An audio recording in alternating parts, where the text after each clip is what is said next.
He's the man, he's the myth, he's the legend, he's the scientist with all the answers and all the questions. It's time for another episode of Alex's Science Corner.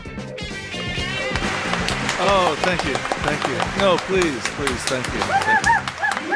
Thank you. And the pet faction of our audience is... That Chihuahua seems to get in here every time. Alex, what's going on in the wide world of science, my friend?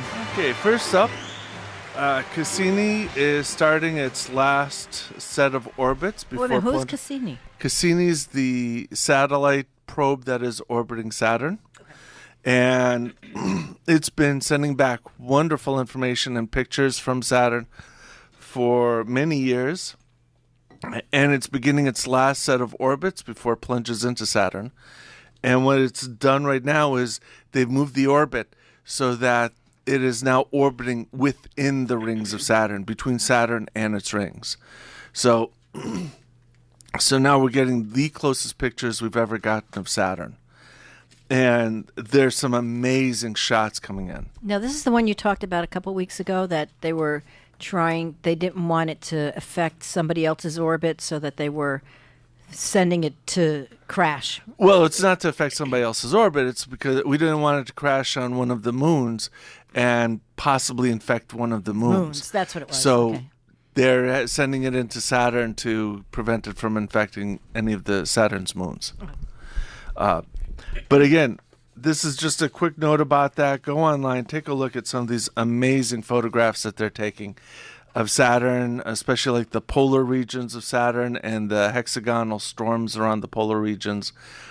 Just some amazing photographs, which I know it's not much of a radio story, but this is just a heads up for everyone. Next up, a science story about homing pigeons. Researchers believe they found that homing pigeons... Let's start that one more time. That was homeless pigeons? Homie pigeons. Oh. I thought Yes? they were extinct, actually. Homing pigeons? Yeah. Wow, homing pigeons are one of the most bred pigeons around. Yeah, I thought they were like Because- rats. Well, it's not just pigeons, but homing pigeons there's homing pigeon racing, especially in England. And what they do is they'll breed these pigeons and race different people would race them to see how fast they can get back to their starting location. But what they found is these homing pigeons will teach younger pigeons how to navigate. And this is Thank you very much.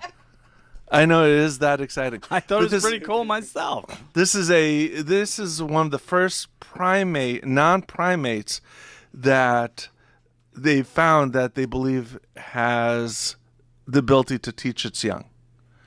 So now we suspect, cetaceans like whales and dolphins should be able to do that. We've seen different types of other primates, like different types of apes and monkeys, who do teach their young. But this is the first case that we've seen of supposedly non-primates and definitely birds, where the younger birds learn from the more experienced birds how to do navigation. So that's one of those really cool facts. You keep waiting for the other shoe to drop. I'm looking at them. It's like Bobby's going through her bag. And Other than Bobby coughing up her coffee, it's been a pretty mellow morning. And Darnell's just napping over in the corner. Well, you start talking about homeless pigeons. Come on. We can't feel anything but sympathy. Yeah. How could we mock them? We're starting a home for homeless pigeons. All right. Last one is a controversial thing that's happened recently. There's some archaeologists. My language skills are completely shot for today. The archaeologists are making a claim that they believe that the first human settlers of North America may have come as early as 130,000 years ago. Now that beats the previous indicators of humanity in North America by about 120,000 years.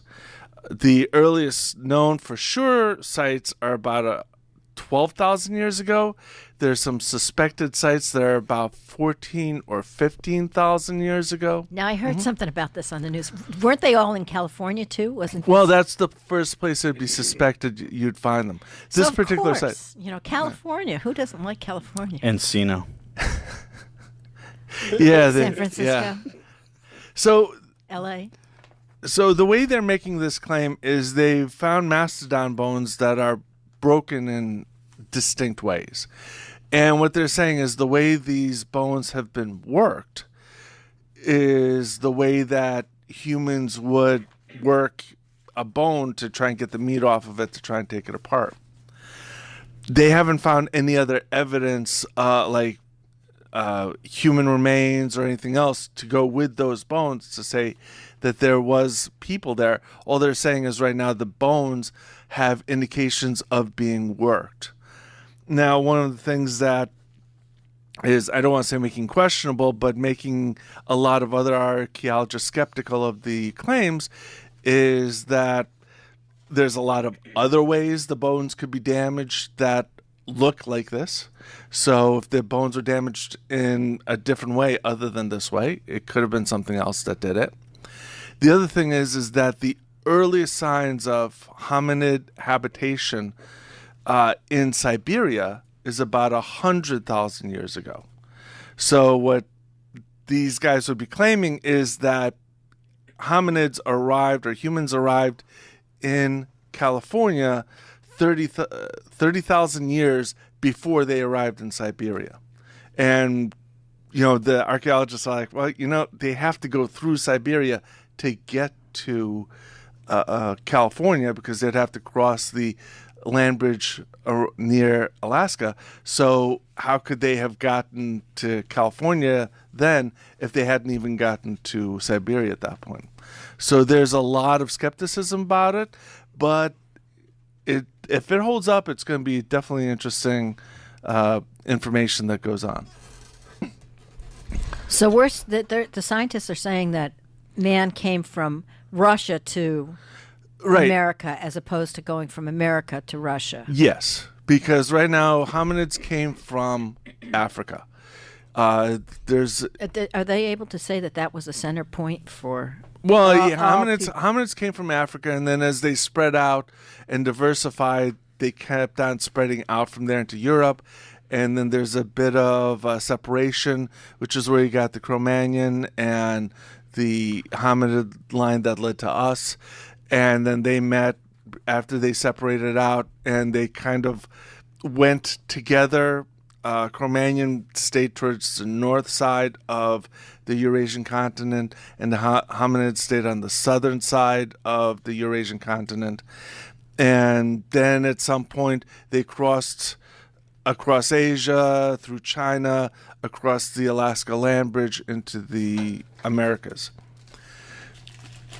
So what this study is saying is that it happened a whole lot earlier than they thought. And again, they're using some indirect evidence, and there's other evidence that's saying that they probably didn't get there that soon. And so that's what the argument is, or I don't want to say argument, that's what the debate is about. Wow!